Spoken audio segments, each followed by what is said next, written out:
A Ucrânia não luta apenas contra a Rússia nas frentes de batalha, repelindo ataques e promovendo contra-ataques para afastar seus inimigos. Seus homens e mulheres corajosos também estão atacando a Rússia por dentro, resistindo à ocupação nas regiões que a Rússia afirma ter controle total. Mesmo com as ameaças constantes de prisão, tortura ou até execução pairando sobre eles, essas almas heróicas arriscam suas vidas, enviando uma mensagem clara e definitiva ao Kremlin de que nunca irão se submeter. Um dos líderes desse notável movimento de resistência, um comandante anônimo das Forças de Operações Especiais, SOF, recentemente concedeu uma entrevista detalhada ao Kiev Independente, lançando luz sobre as operações extraordinárias da resistência e a notável resiliência de todos os envolvidos. Questionado sobre as origens do movimento de resistência, o comandante reconheceu que ele antecede a invasão em grande escala da Rússia, primeiro começando lá em 2016, alguns anos após a anexação da Crimeia. A ideia por trás disso era simples: envolver a população civil o máximo possível na luta contra a Rússia. Dar a homens e mulheres comuns, que não estavam alistados nas forças armadas, a possibilidade de defender seu país e revidar contra seus opressores. Como observa o comandante, embora seus métodos possam variar, os objetivos do movimento de resistência e do exército ucraniano estão efetivamente alinhados. Essencialmente, nosso objetivo é o mesmo de todas as outras forças armadas da Ucrânia e do povo ucraniano como um todo: expulsar o exército russo e suas autoridades de ocupação dos nossos territórios, restaurando assim nossa integridade territorial e defendendo nossa soberania. O objetivo é universal e igual para todos, mas cada um o alcança de forma diferente. A história está repleta de exemplos inspiradores de movimentos de resistência como este, que remontam a centenas ou até milhares de anos. Diversos esforços de resistência conhecidos surgiram durante a Segunda Guerra Mundial, como a famosa resistência francesa, composta por vários grupos de homens e mulheres corajosos de todas as origens que se recusaram a se submeter aos seus ocupantes nazistas. A resistência francesa lutou contra as tropas alemãs e o regime colaboracionista de Vichy da época, fazendo de tudo, desde publicar jornais clandestinos até realizar ataques de guerrilha e facilitar o avanço dos aliados pelo território francês. Após o desembarque na Normandia, sem dúvida se inspirando em movimentos históricos como este, a resistência das Forças de Operações Especiais ucranianas também utiliza uma infinidade de métodos para alcançar seus objetivos. O comandante cita métodos clássicos, tanto violentos quanto não violentos. Ele continua explicando que as forças de operações especiais treinaram civis no uso tanto de armas leves quanto de dispositivos explosivos improvisados especiais, que eles usam para destruir o inimigo nos territórios ocupados pela Rússia. Ele também explica como alguns membros da resistência procuram por armas funcionais que possam ter sido abandonadas no campo de batalha, para se armarem usando táticas de guerrilha e armas silenciadas para eliminar patrulhas russas desavisadas, caso e quando a oportunidade surgir. Outros são encarregados de fabricar dispositivos explosivos improvisados, IEDs, usando qualquer material que consigam obter dentro dos territórios ocupados, ou de receber entregas de outros IEDs que foram preparados em outras partes da Ucrânia e contrabandeados para as regiões ocupadas. Os membros da resistência devem posicionar esses dispositivos mortais de forma furtiva nos locais certos para causar máximo dano aos inimigos, como torres de rádio, estações de comunicação ou ao lado de tanques estacionados e veículos blindados de infantaria. Para dar a essas pessoas a melhor chance de não serem pegas, o comandante explica como os IEDs são disfarçados de forma inteligente. Nós camuflamos eles de todas as formas possíveis para proteger nosso pessoal ao máximo e para atrasar, por assim dizer, o momento em que uma pessoa pode ativar um determinado dispositivo, para que no momento da ativação ela esteja o mais longe possível do objeto que está sendo alvo. Por meio de táticas como essas, a Ucrânia consegue não apenas ter combatentes armados nas linhas de frente, mas também muito atrás delas, prontos para ataques secretos ou investidas surpresa no estilo guerrilheiro contra os opressores russos. Como resultado, mesmo enquanto o presidente russo Vladimir Putin pode se gabar do controle total de certas cidades e regiões, a resistência desmente suas alegações, lembrando ativamente aos opressores que eles não estão seguros, não são bem-vindos, que sua presença e agressão simplesmente não serão toleradas ou aceitas. E que devem sempre dormir com um olho aberto, pois os combatentes ucranianos podem atacar quando menos esperarem. Mas a resistência não se resume à violência, como movimentos passados já provaram. Métodos não violentos podem às vezes ser tão eficazes quanto, se não mais, quando se trata de minar um regime opressor, explica o comandante. Também usamos formas não violentas para influenciar e intimidar o exército russo, dificultando seus esforços. Também serve para incentivar cidadãos sob ocupação a resistirem ao inimigo ou intimidar quem colabora com os russos. Mais adiante na entrevista, ele cita vários exemplos ilustrativos dessa ideia em ação. Ele menciona, por exemplo, professores que têm o poder de influenciar as mentes das futuras gerações, proporcionando o que o comandante chama de uma educação adequada aos jovens estudantes que, no futuro, viverão ali e entenderão que precisam esperar o tempo passar enquanto durar a ocupação e não sucumbir à manipulação dos russos. Em outras palavras, parte da resistência é garantir que os mesmos níveis de resiliência e desafio que definiram o povo ucraniano desde o início da guerra continuem vivos em seus filhos. Isso deve garantir que, independentemente das ações russas, eles nunca conseguirão quebrar o espírito ou subjugar o povo ucraniano. Então, enquanto os opressores russos tentam banir livros e controlar o currículo escolar para se retratarem como heróis e libertadores, professores ucranianos corajosos ousam desafiá-los e ensinam a verdade aos seus alunos. As Forças de Operações Especiais produziram um curta dedicado a esses educadores e outros membros da resistência, retratando um professor de história em Luhansk, ocupada, que organiza uma sociedade secreta de estudos ucranianos e trabalha junto com alguns de seus alunos para preservar a literatura ucraniana. É isso que torna a resistência tão especial. Ela é composta por pessoas de todas as idades, profissões e origens, todas unidas pelo desejo comum de fazer sua parte e contribuir para defender seu país da maneira que puderem. Naturalmente, muitas dessas pessoas não têm nenhum tipo de experiência ou conhecimento militar quando se trata de resistir a uma força de ocupação sem colocar suas próprias vidas em grave perigo. Então, elas precisam ser treinadas. Essa é uma tarefa inerentemente perigosa, mas, como o comandante explica, algumas das pessoas envolvidas na resistência conseguiram ser treinadas antes que a invasão em grande escala começasse. Eles já sabiam o que fazer quando as tropas russas cruzassem suas fronteiras. Agora, usam as habilidades adquiridas antes da invasão para cumprir suas tarefas. As Forças de Operações Especiais treinaram o máximo de pessoas possível nos estágios iniciais da guerra. Naquele tempo, ainda era possível, embora muito perigoso, que ucranianos viajassem pelas linhas de frente. Essas pessoas viviam em risco de serem paradas, revistadas e interrogadas pelos soldados russos. Então, era necessário fornecer histórias de cobertura críveis e explicações sobre por que precisavam viajar e para onde estavam indo.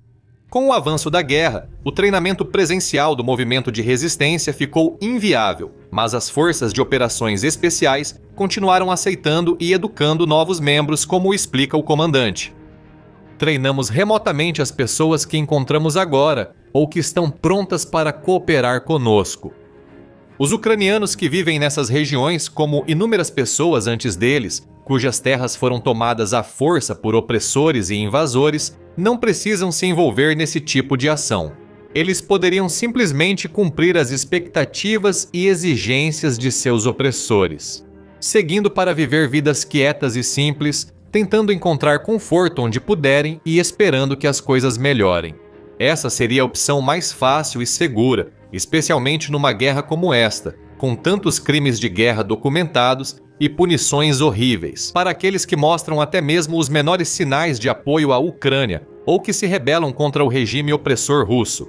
Homens que demonstram qualquer indício de resistência, por exemplo, podem ser presos, torturados ou até mesmo mobilizados à força, forçados a se juntar às fileiras russas, pegarem armas e lutar contra seus compatriotas ou sofrer execução caso se recusem. Enquanto isso, as mulheres frequentemente são submetidas a terríveis violências sexuais pelas mãos dos soldados russos. E há inúmeros relatos de estupro sendo usado como arma de guerra para ameaçar e amedrontar a população civil, sem qualquer punição para os soldados que cometem esses crimes. Nem mesmo as crianças inocentes da Ucrânia estão seguras sob o domínio russo. O governo ucraniano relata que mais de 19.500 crianças foram deportadas à força para a Rússia, tiradas dos únicos lares e famílias que já conheceram, sendo submetidas à lavagem cerebral com propaganda pró-Rússia e colocadas para adoção por famílias russas. Enquanto isso, pais são ameaçados de perder seus filhos para orfanatos, a menos que aceitem participar de campos de treinamento militar russos. Esses são apenas alguns dos destinos terríveis que aguardam muitos ucranianos em áreas ocupadas. As punições costumam ser mais severas para quem demonstra resistência ou rebelião. Ainda assim, diante de toda essa adversidade, tantas pessoas já se levantaram e continuam se levantando contra seus opressores, arriscando tudo em nome da resistência. Quando questionam por que isso ocorre, quais motivações e forças levam essas pessoas a agir assim? O comandante explicou que, apesar das diferenças de idade, origem e profissão, muitas dessas pessoas compartilham um sentimento semelhante. Principalmente, a motivação das pessoas é a rejeição dos russos em nossos territórios. Toda pessoa consciente entende por que eles vieram aqui e vê o que estão fazendo. Ele continua observando que os membros mais velhos ou de meia idade do movimento de resistência são suficientemente velhos para se lembrar dos tempos da União Soviética. E claro, ninguém quer uma repetição da União Soviética 2.0. Enquanto isso, os mais jovens cresceram vivendo livremente, tomando decisões livres sobre como viver, onde morar, sem instruções do Kremlin ou de Putin. Eles não querem perder isso e sabem que, para ter liberdade, é preciso defendê-la. Então, embora seus motivos exatos possam ser diferentes, todas essas pessoas estão unidas, todas trabalhando em direção a um objetivo comum, unidos pelo ressentimento contra os ocupantes russos e o forte desejo de vê-los partir. O comandante destaca que alguns membros da resistência se alistam por motivos emocionais, após verem parentes e entes queridos capturados ou mortos, ou suas casas e negócios destruídos por bombas e tanques russos sem nenhum motivo lógico. Para eles, isso não é apenas sobre expulsar os russos, é sobre se vingar, independentemente de seus motivos. Essas pessoas são todas engrenagens cruciais em uma máquina maior, e é uma que continua crescendo e ficando mais forte o tempo todo. Com quase qualquer pessoa podendo se juntar, o comandante observa que há certas exceções. Nós não trabalhamos com menores de idade, não trabalhamos com pessoas que estão doentes. As forças de operações especiais entrevistam possíveis recrutas para avaliar disposição e motivações, podendo recusar quem gerem suspeitas. Fora isso, porém, o movimento é composto por vários tipos diferentes de pessoas com habilidades e talentos variados, todos colocados a serviço do bem maior. Uma característica particular do nosso movimento de resistência é que qualquer pessoa, independentemente da profissão, pode, por assim dizer, estar envolvida no movimento de resistência. De um jeito ou de outro, elas podem ajudar nas tarefas ou realizá-las diretamente. A maioria dessas pessoas são ucranianos, nascidos e criados. São pessoas que viveram em lugares como Donetsk e Luhansk por anos, se não por toda a vida. Eles poderiam ter fugido quando os russos chegaram, mas escolheram ficar. Existem vários motivos para isso, como o comandante explica. Algumas dessas pessoas, por exemplo, têm laços fortes com suas regiões, como negócios, casas ou terras nessas áreas que não queriam abandonar. Outros tinham parentes idosos que talvez estivessem doentes demais para fugir, então decidiram ficar para cuidar deles. Alguns não conseguiram sair a tempo ou não entenderam a dimensão da invasão, esperando que acabasse logo. Depois, há aqueles que escolheram voluntariamente permanecer onde estavam para fazer parte da resistência e proteger sua terra. Eles evacuam secretamente suas famílias para áreas controladas pela Ucrânia ou para a Federação Russa, enquanto permanecem cumprindo suas tarefas. Nem todos na resistência são ucranianos. Ao ser perguntado sobre estrangeiros no movimento, o comandante trouxe respostas surpreendentes. Ele explicou que as forças de operações especiais organizam a resistência em todo o estado ucraniano, incluindo áreas sob controle da Ucrânia e territórios ocupados. Isso exige pesquisa, checagem de antecedentes, treinamento e preparo para quem é considerado apto a se juntar à causa. E alguns deles vêm de países de todo o mundo.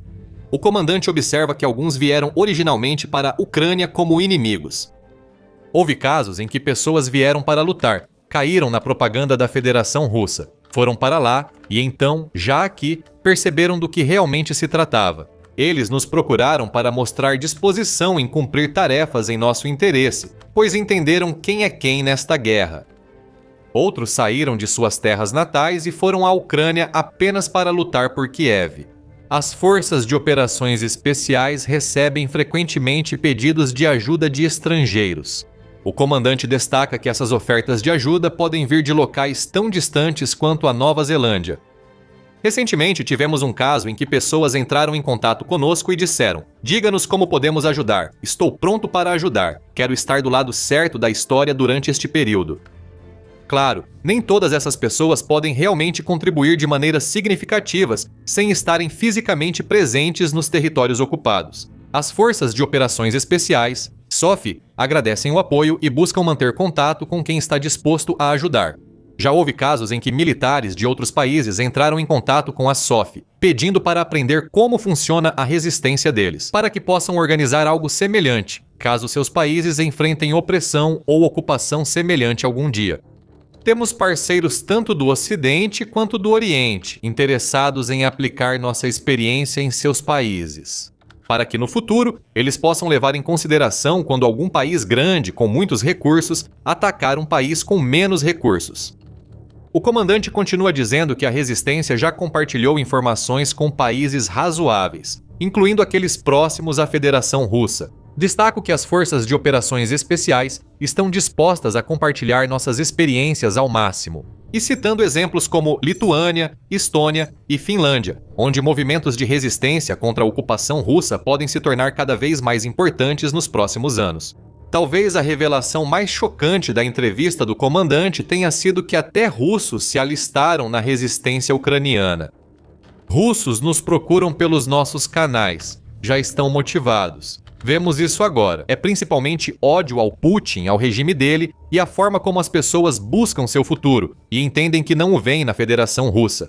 Eles percebem que a Rússia está ficando isolada e sendo fechada. As pessoas sabem que, se isso não parar, acabarão como a Coreia do Norte, só que em um território maior. Ele continua explicando que a resistência coopera em vários graus com os russos, tanto no exterior quanto nos territórios ocupados, chegando até a oferecer serviços de consultoria para russos que estão ansiosos para iniciar seus próprios movimentos de resistência em outras regiões. Isso só mostra que não é apenas na Ucrânia, Europa e América do Norte que as pessoas estão se voltando contra Putin, mas até mesmo em seu próprio país. O povo russo, muitos dos quais apoiaram ou toleraram silenciosamente o regime do Kremlin, está começando a ficar cansado e exausto dessa guerra sem sentido e da busca implacável de Moscou pelo poder. Muitos deles querem paz e estão cada vez mais dispostos a agir para alcançá-la. Quanto mais essa guerra durar, mais pessoas devem se sentir assim e a resistência vai crescer. Ainda enfrenta desafios, é claro, e o comandante até admite que ficou mais difícil realizar tarefas em certas áreas porque simplesmente há menos pessoas nesses locais. Mas o movimento não está parando e não vai parar até alcançar seus objetivos. Vamos lutar até que nossos territórios sejam libertados, seja com apoio ou sem apoio dos nossos parceiros. Se eles reconhecem esses territórios como Rússia ou não, isso não depende deles. Isso depende apenas dos ucranianos que estão em áreas controladas pela Ucrânia e dos que vivem em territórios ocupados. Ao fim da entrevista, o repórter perguntou ao comandante o que diria a Vladimir Putin se tivesse chance, e ele respondeu de forma simples e sucinta: "Eu diria para ele nos deixar em paz.